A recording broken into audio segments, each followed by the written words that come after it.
continuing series of OFAD, the Organization of Floral Art Designers. My name is Sahshah Middleton. I'm from the Sugetsu School of Flower Arranging, and I'm going to show you how to create my creation with zip ties.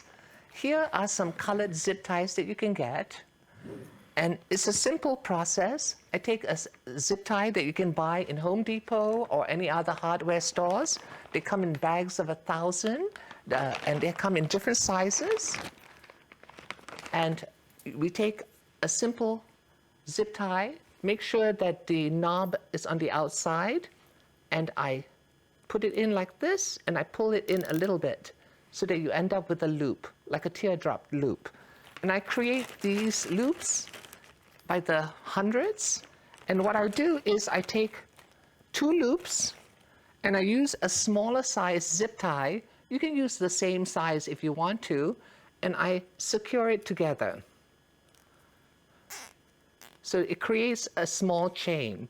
And what you do is you continue adding to get a nice yarn of zip ties.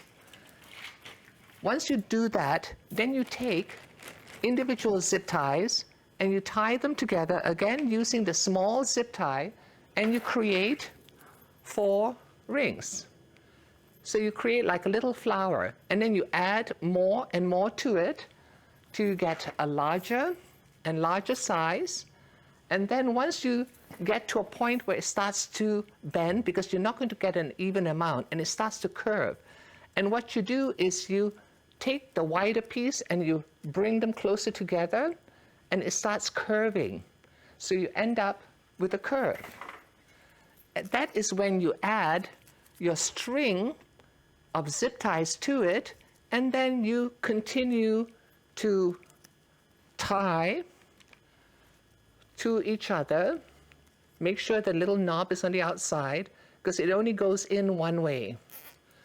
And once you achieve this, you can create a loop or a amoeba or a different shape, whatever shape you like. And because zip ties are made out of nylon, you can color it. You can dip it in food coloring, which takes a little longer because it's a more light color, or you can use fabric dyes and color them in different colors. And I will create a flower arrangement with using zip ties. So stay tuned to my program. Thank you.